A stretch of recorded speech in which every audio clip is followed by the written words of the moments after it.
Good morning, ladies and gentlemen. This is Arnis Luks here at the Crossroads, and I'd like to welcome my two guests from Canada. Welcome, Robert Klinck. Hi, Arnie. We're experiencing some real Canadian winter right now. Okay, Very, very cold around here. I did read that the other day where it was particularly blisteringly cold. Yeah, Minus 44 in a town in, well, sort of northern Alberta now, but yeah, it was been cold throughout the whole province. yeah, Bitter, yeah. yeah. I bet. Yeah. See, we've had just a couple of 35s, but it's back to 22 today. So Hmm. it's quite kind to us. Welcome, Wallace Klinck.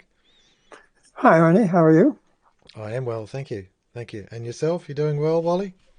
Moderately. I've had a little bit of an episode, but these things happen in the course of human existence, I guess. That's right. They Nothing, do. nothing, nothing Mm. permanent, I hope. That's exactly right. That's our hope too. Yes, that we do have ups and downs with our health and everything else, um, and we've just got to manage that. That's a daily occurrence. It can just so variable for each of us. All right, let's do a lap of the papers. I think these are some important subjects before us, so let's go and have a look. The first one is that in Australia, papers are talking about having a if you like, an overseeing agency over our judges. Now, the impartiality and independence of the judiciary is a fundamental part of our constitution, and here it is that they're actually going to have an agency overseeing them. And in my view, this is a direct affront to the independence of the judiciary. I don't like it at all. The judges have got to be beyond reproach themselves. Their life demands it of them. But to be in a position where they can actually be pressured, to me that sounds like a mechanism for things untoward. The Australian the Financial Review, nothing much here that I saw, just simply normal money. Epoch Times, I'm a bit concerned about Epoch Times because on the three columns up the top, you've got Biden policies, you've got Trump after the White House, and socialism and freedom.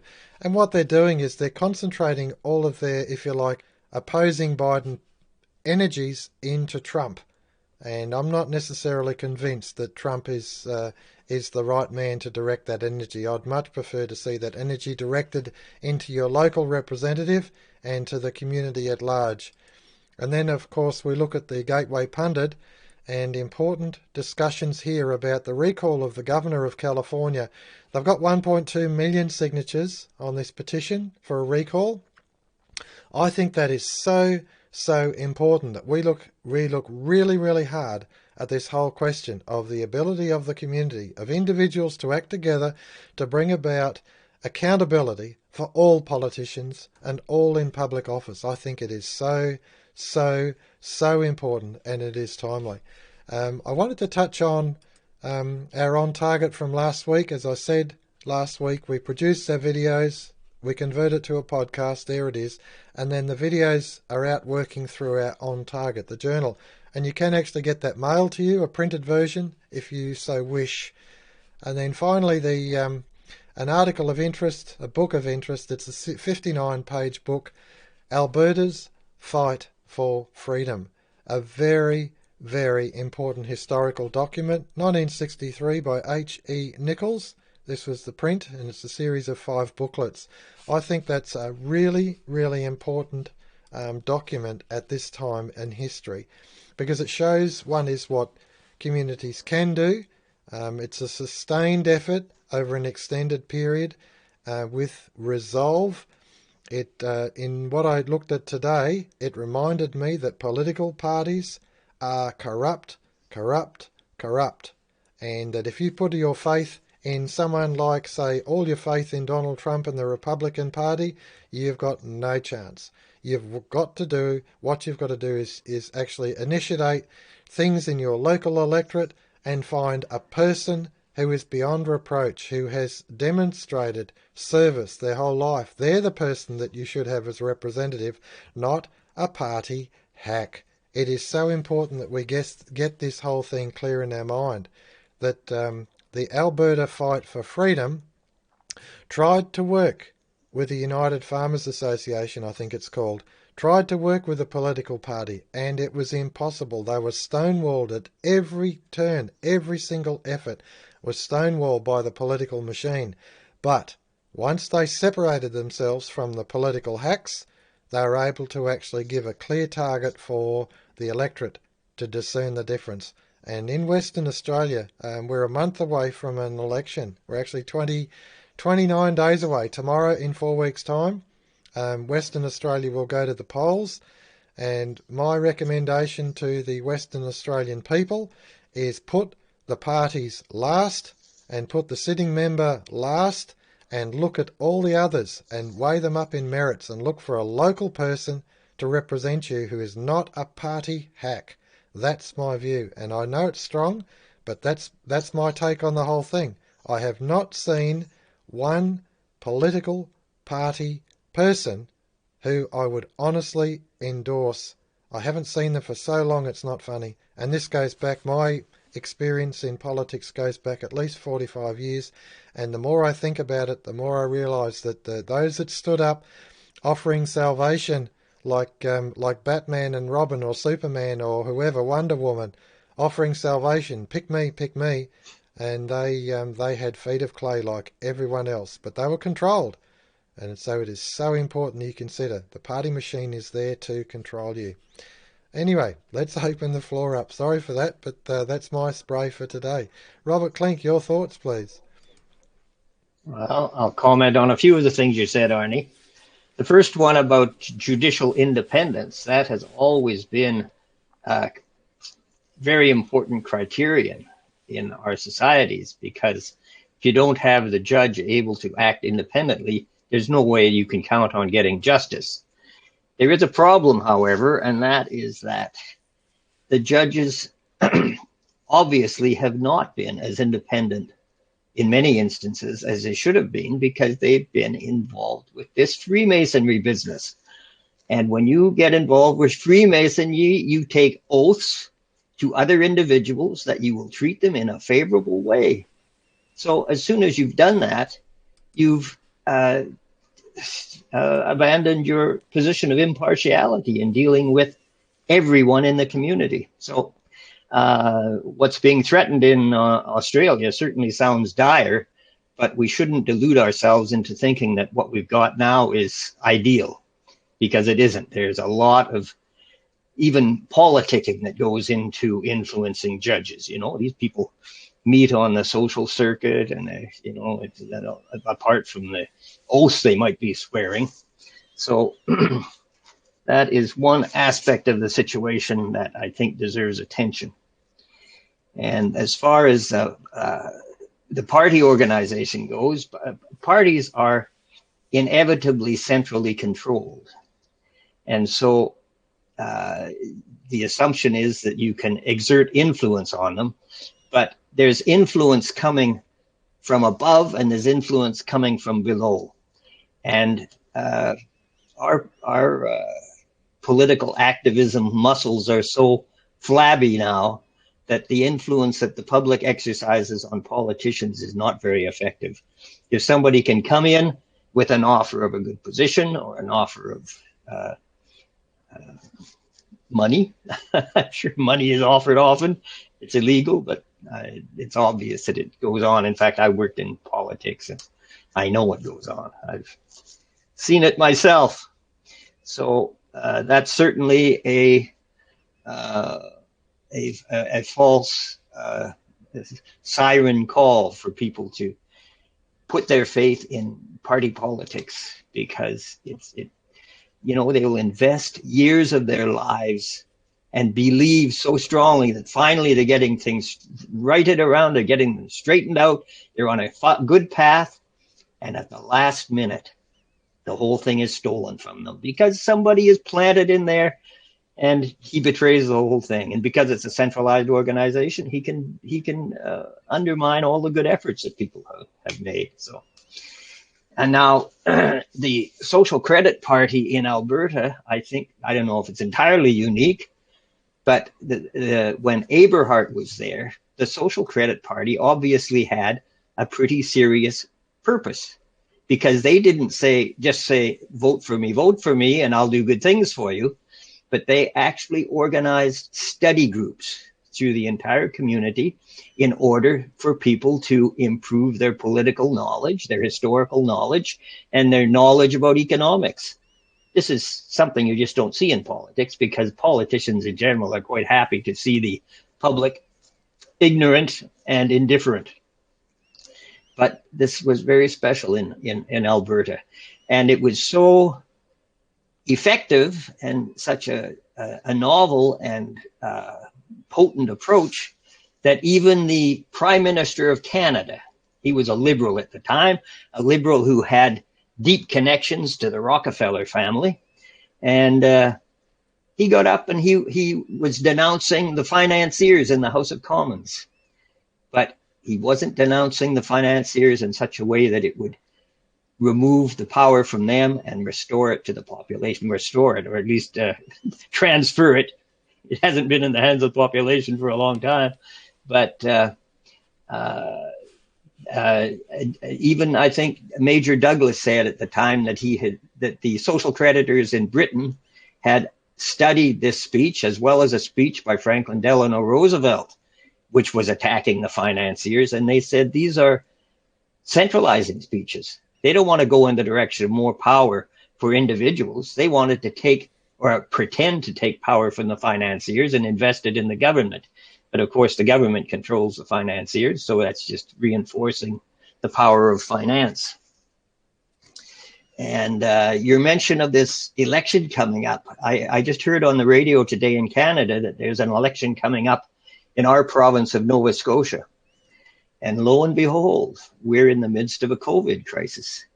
So they're making provision for mail-in ballots, which has led to this big scandal in the United States. I don't know what the truth of that scandal is, but it's a change in a major way in the way in which votes are going to be registered, and therefore there's a danger that we'll have a falsified election. It's a little bit disturbing. I hope that things aren't going the same way in Australia. No worries. Thank you so much for that, Robert. And that's a telling point, because I've written several times about there was actually a government federal, I think it was a Senate inquiry into electronic voting and the susceptibility for fraud. And of course, with what's just transpired in America, it's not just electronic, it's also the mail-in intercepting, and of course producing false ballots. The scrutineer's job is becoming more and more important, but how can you deny a ballot even though it appears as if the signature may be the same signature you've seen 100 times before? It's quite frustrating. It is frustrating, and we really are in a time of dire straits where elections may not actually count, and we've got to find other mechanisms. Your thoughts, please, Wallace Klinck. Well, it's doubtful that elections have historically really counted that much. People get all fired up about a certain issue or issues, but they don't get to the root of things.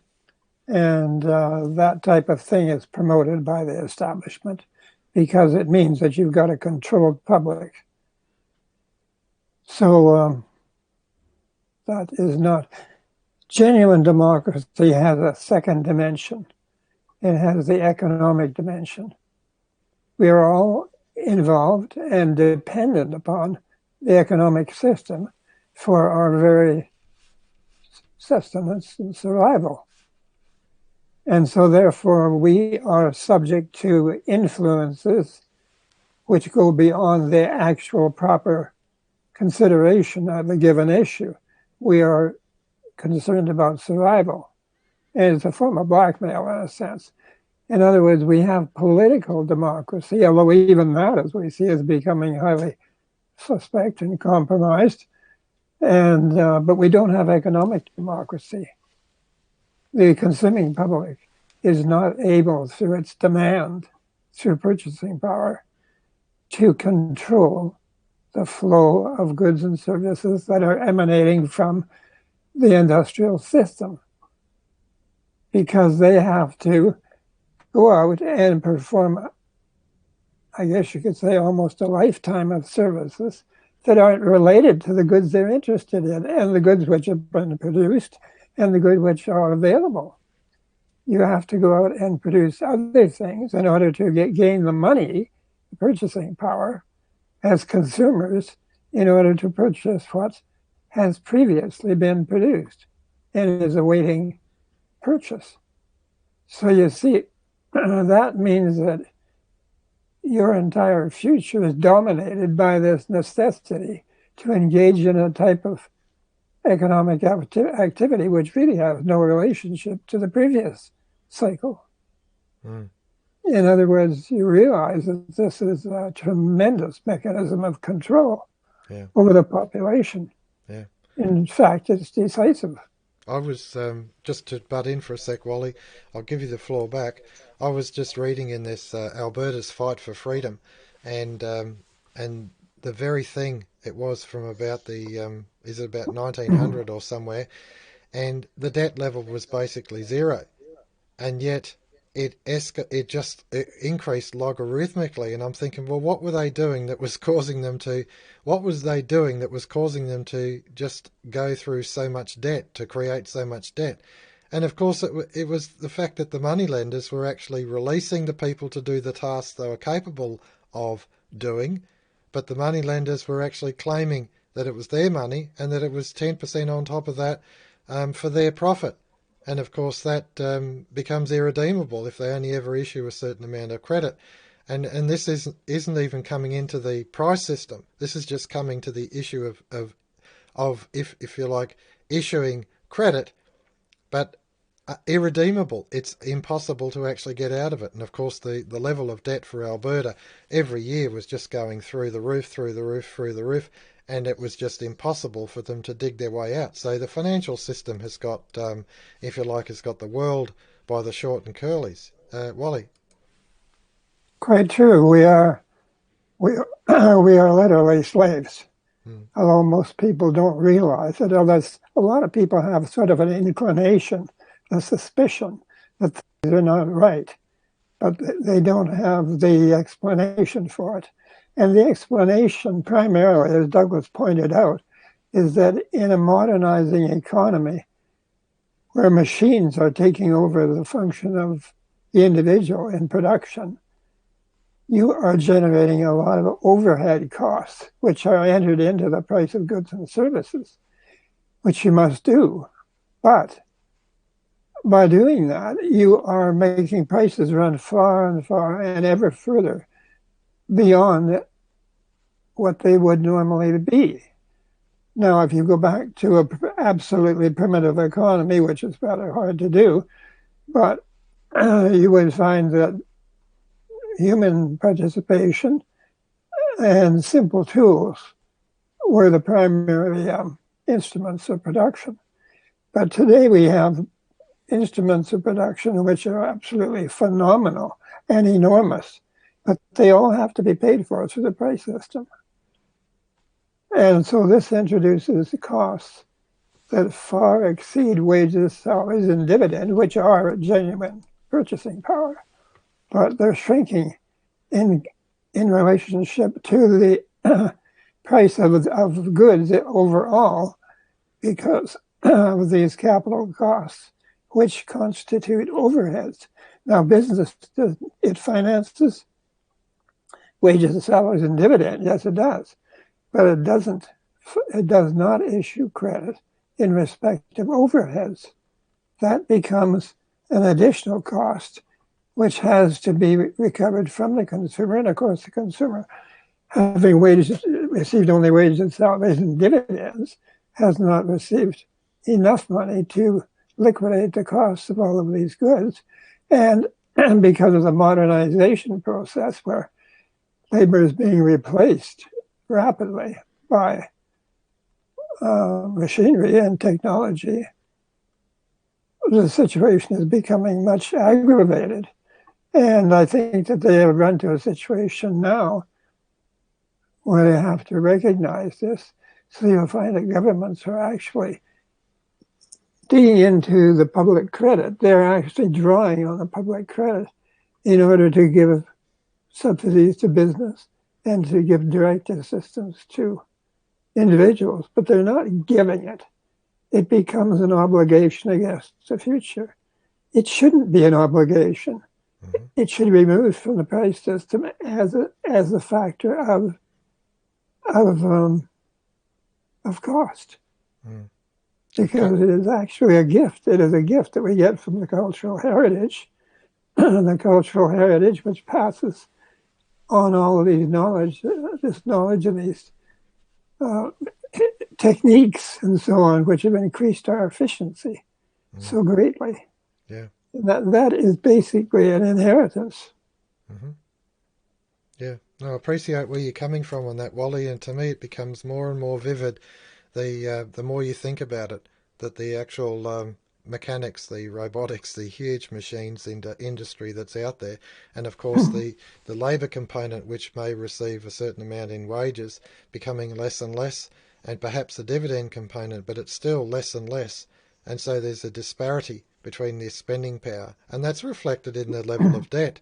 The world debt, as I said last year, $277,000 million. $277,000 million. I mean, who do we owe it to, and on what basis? Because the fact is it's the ticket system or money system, whatever you want to call it, the ticket system is actually a ticket to work. It's for a community to actually do things like build a machine or build a road or produce goods and services. It's a ticket system, that's all it is. And yet it's controlled and, if you like, monopolized by central banks. They're the only one who issue credit, only one who issues the ticket. And if you consider it in the analogy of a train, issuing tickets for a train, you can only have the train quarter full because there's only so many tickets issued. Whereas in actual fact, you could easily have it completely full by issuing sufficient tickets. And what's happening is that the central banks are not issuing sufficient tickets to redeem the price system, to redeem the costs that actually go into producing the goods. That's the anomaly. Yeah. The central banks are not in the business of creating money for specific projects. Usually, they control the ability of the private banking system to do that, and so that most of your money is issued by loans that are created and issued by the banking system itself, with the central bank acting as an overseer to control exchange rates and interest rates and things like that. Yeah, I noted during the financial crisis that Australian banks were actually buying up. They were taking loans from the central banks to the tune of billions of dollars to make sure their balance of liquidity was there. Right. All interesting words, but I think what it was that they were terrified that there might be a run on the banks, and of course they didn't have. What didn't they have? The printed coin, because we don't operate with printed coin. We operate with computer blips. Not, you say 99%, not far off it, are just simply computer blips. Robert Klinck. Yeah, Wally was mentioning our inheritance rights. And I am astonished when I think of a little baby born into our society. He comes into this world and he has no share in the productivity of the machinery we have, of the resources we have. There is just nothing recognized in a formal way. And it seems to me that is an extraordinary thing. He's born into a society in which the productive capacity might have gone up 1,000-fold in 100 years. It wouldn't be extraordinary to discover this in many areas. And yet he comes in to existence and he has no right of participation in this. Isn't this unbelievable?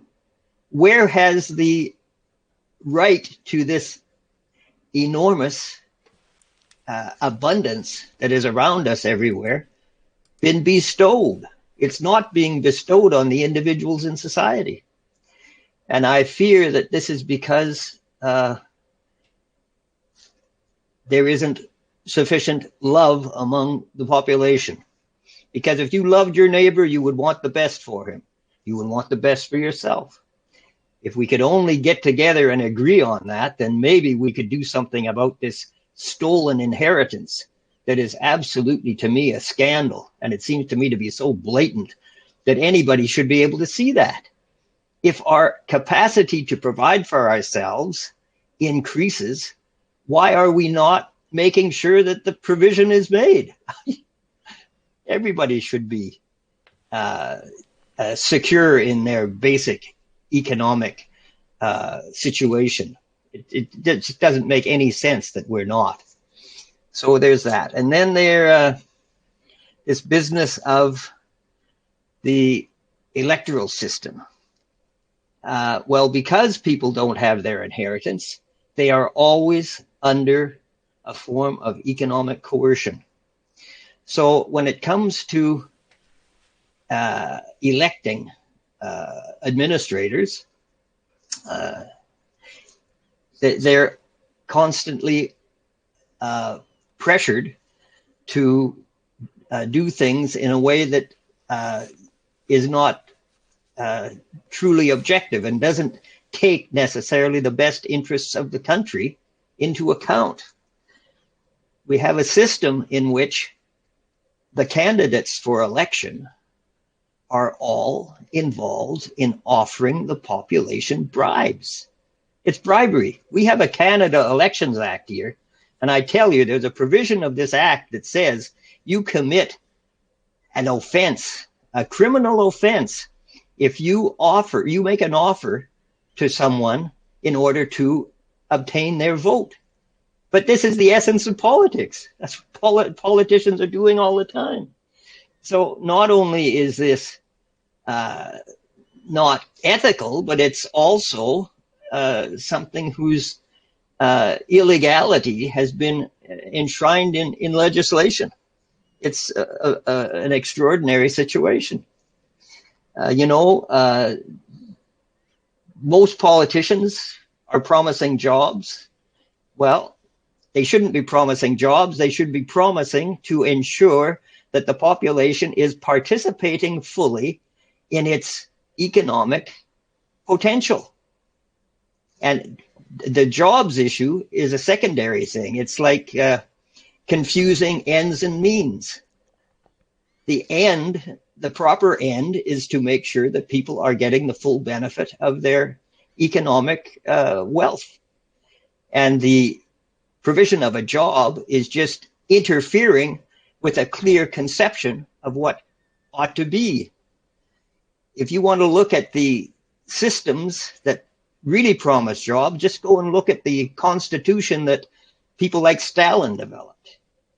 He promised a job to every citizen, and everybody in Russia had a job, and everybody in Russia, except for the elite who were living in the dashes and the palaces of the aristocrats they displaced, everybody else was living at a miserable subsistence level, able to get their half pound of meat a week, a little bit of butter, and maybe a loaf of bread, as long as they stood in a line for 4 hours, So the point is not to provide jobs. The point is to provide a full access to our inheritance. And our inheritance can only be perceived if we do an examination of our productive potential. This is never done. The politicians won't even address that issue because they are under pressure from the financial powers, and the financial powers don't want us to be independent in an economic sense. They'll give us a political vote, but they won't give us an economic one unless we comply with their instructions and serve their ends. So anyway, yeah, we've had a real phenomenon in Canada. We had the poverty of Alberta in the Depression era, and that's what led to the election of the social credit government, which led a magnificent, if somewhat confused at times because they were sorting themselves out, campaign to free themselves from this dictatorship of finance. But there was another, it wasn't a province then, it was an independent colony, Newfoundland in Canada. And they were so reduced by debt that they lost their sovereign status as a separate colony in Canada. And they were put under, I forget what they called it, the tutorship. It wasn't not a tutorship, but there was the financiers stepped in and took over the management of that province because it had fallen into such dire distress because of the financial constraints that had been placed upon it. So this is insanity. I mean, Newfoundland is a prosperous place. It's got all kinds of resources, but it was reduced to poverty and its population reduced to misery because the financial system was not recognizing the real resources and real assets that that area had. So we've got to start looking at things from a realistic standpoint and stop looking at everything through a financial lens. The financial lens is just distortion. Start with reality and build the financial arrangements on top of that. Thank you for that, Robert. That's well put. A couple of I don't want to detract from the thought. I think it's vital, but there's just a couple of things I did want to mention about news articles. One was that an American politician is calling for children 16 years and above to be given the vote. And I sort of think about, okay, we've had 100 years, 120 years of suffrage, 130 years of suffrage. Do we have better representation than we did 130 years ago? Is it any better, or is it actually a just as big a bog and the suffrage hasn't actually achieved anything? And you sort of think about that and you think the institutions are taken over by private interests. They're promoting their own products, their own point of view. And so education, the development of our young is such that are they even capable of rational thinking or realistic thinking? Because they're groomed within these institutions and because of the vested interest. And that's why I think the Albertas fight for freedom. One of their foundational, if you like, their foundational points was that they were actually study groups as well. They were studying politics, they were studying economics, they were studying finance, they were studying it all. And they did that study over years, not over a day or two. They did the study over years. And the campaign had to mature. Their thinking had to develop. It didn't come straight away. And it was as a consequence of that pursuit of knowledge, if you like, their effort to understand truth. And from that truth, they were able to actually set themselves free. Your thoughts, please, Wallace Klinck. Well, that's true, Arnie. It's all smoke and mirrors. There is no free lunch is one of the biggest lies, if not the biggest, that's ever been perpetrated on mankind. There is a free lunch, and it's growing all the time. But our price system has no mechanism for distributing it all at the end of the process. And that's where the trouble develops, you know?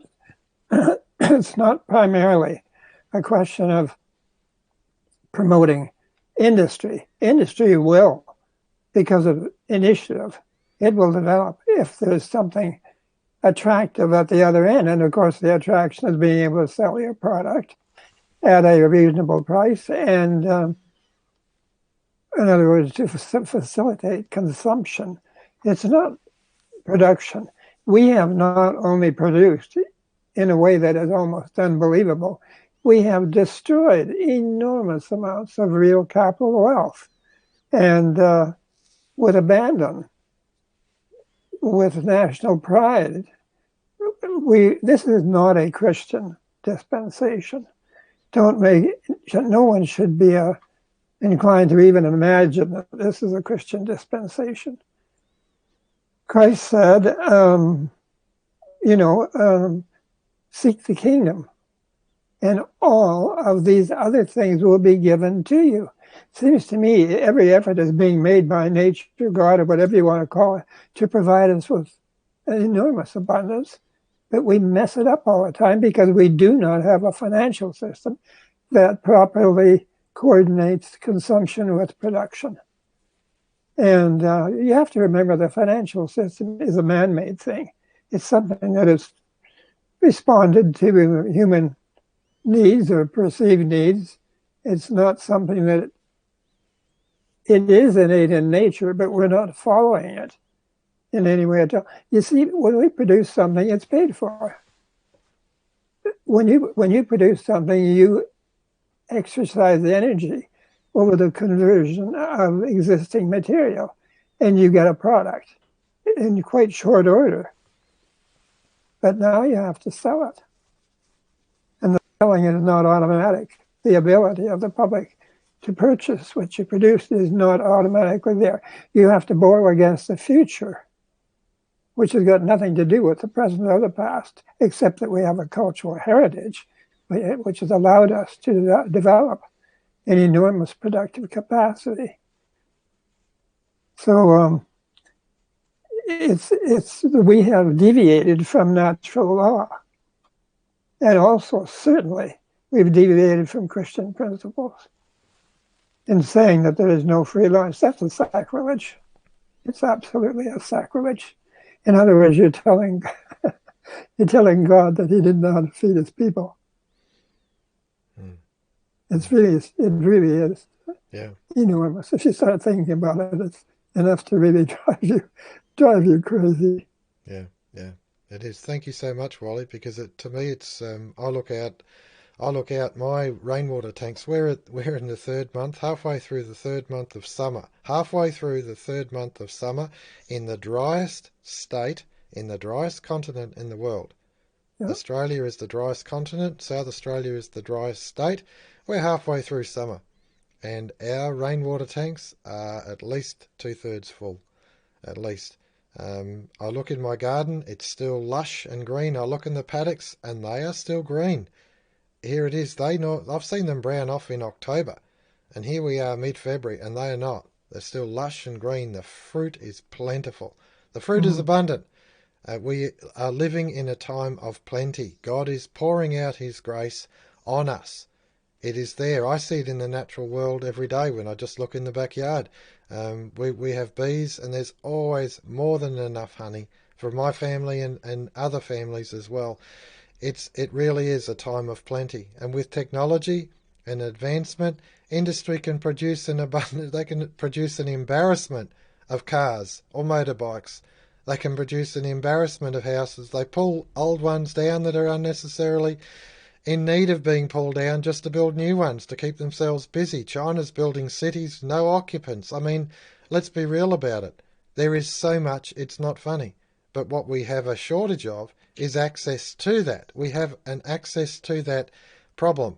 And it's no different than the argument 120 years ago where the women were arguing they did not have access to a political vote. And so they argued and persevered until they achieved it. And now I note in California, they have access to a referenda system where they can hold politicians to account. Now, these are very important principles. We are talking mostly political in this sense. Political in the sense of what is possible, and we are being remiss is in not concentrating that the financial issue, is a separate issue to the economic issue. The economic issue is answered. We have the technology, we have the machines, we have the energy and the raw materials. The financial system says we don't have enough credits. Issues of computer blips on screens. That's all it is, computer blips on screens. And says we do not have enough, and yet the world debt, 277,000 million. 4 years' work for every person on the planet. 4 years' work for every person on the planet to redeem the debt if they're all working full time. That is absurd. That is how much has been confiscated into private hands. That's what we're talking. It is such a wrong and imbalanced situation. And over these last few weeks, we've talked about the East India Company, where the merchants came over to Britain and they invaded Britain with the help of armies. And of course, William was there supposedly as the figurehead, but he was a totally controlled figure. And the fact is, it was the merchants and the bankers who actually drove all of that, and those were the ones that were in England, and those that the ones were invading England. And since then, 1694, the establishment of a central bank and the establishment of the national debt, and it hasn't changed. It comes back to this flaw in the money system. It is designed to be confiscatory. We talked about the what was it, um, the I'm just trying to think. Empirical Washington, that book that I read, and it was all about confiscating property in America, confiscating property to the point where all the people were disenfranchised from their property that they were actually living in or using or enjoying for farming or whatever. And so it is, it's continued on, this confiscation has continued on to the point where there's a wire fence around the capital, Washington, a wire fence around it. Have you ever seen a building repossessed? What do they put around a repossessed building? A big wire fence, just like they've done to Washington. It's certainly an insidious time where these banksters are controlling the world. They're controlling the whole narrative because, of course, they own the media. Your thoughts, please, Robert Klinck. Well, certainly the fact that a bank can issue loan to provide someone with a mortgage, issue a loan, and if you don't repay that mortgage, they will take away your house or they will take away your car. They had nothing to do whatsoever with the production of that house or that car. And all they did was create out of nothing the credit that they provided to you in the form of a mortgage. It's a most extraordinary situation. It gives them a lien on all the property in the community practically, but they have nothing to do with the production of that property. They have no ethical or moral claim on that. It's insanity. And if people understood the nature of the loan and the consequences of not repaying the loan in the context of the fact that the loan has been invented or has been created out of thin air, I think there would probably be a revolution. Maybe not, because there seems to be something funny in the water or in the air these days. People have become so passive and lassitudinous. They're not very enthusiastic about defending personal rights anymore. Anyway, back in the Depression era, the real wealth was being deliberately destroyed. You know, they were rotting fruit, throwing it in dumps. They were dumping milk down. They were dumping milk down the gutters on the streets. It was a total sabotage of production. And what we have today is not so conspicuous as sabotage, but it is going on all the time. And the economists are sitting there and they're saying, oh, gee, how are things going? Are we having a period of growth or having a recession? Or maybe, if it gets really bad, a depression. I would say people should realize we are continuously in a depression because we are not given access to our productive potential. So this is something that you got to throw the switch and turn the light on and look at reality. And the reality is. Okay, looks like Robert has just dropped out. So what I'm going to do, that's an interesting point of switching the light on, of releasing reality, is actually touch on some actual books that we've got in our library by Eric Butler. One of those books is actually called Releasing Reality. So let's go across to the Social Credit Library, and there's Eric Butler there, and you'll find Releasing Reality is just there. It is right there. I clicked on it, and also last week I made mention of the Douglas, the international idea, it was in the library, it was just here. I didn't see it. There it is there. The international idea, which is his lecture. So to me, the resources of the Social Credit Library are quite substantial, quite profound. As you can see, there's actually hundreds of social credit books that are there. And of course, with the PDF library, you'll also find again hundreds of other books to complement, to supplement what is actually going on, the information that we're actually providing for you, and why it is so important that you consider what the Albertans did, and that was that they developed themselves. They actually invested in themselves to do these things. They invested in themselves in order to understand what was going on politically, what was going on economically, what was going on financially. And I'm just looking at my two compatriots on the screen, and unfortunately I believe I've lost them both. So I'm going to pull up stumps on that, but make my recommendations to you that you actually do go to the ALOR website and pick up the home. You'll see the latest on target and also the videos and the podcasts, and from there invest in yourself, develop your thinking. Develop what it is inherent within you and your part of ship.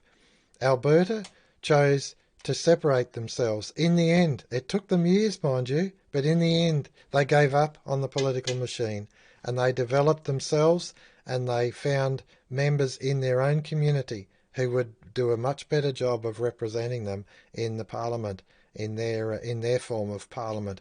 And so they were able to do some formidable things, even though in the end, the Mackenzie-King, which was the federal government, actively campaigned against them. Mackenzie-King was voted in on the basis to leave Alberta alone and to let them get on with what they were going to do. But as soon as he came into power, what did he do? He did everything physically possible, politically possible, to circumvent Alberta and stop them from achieving their target.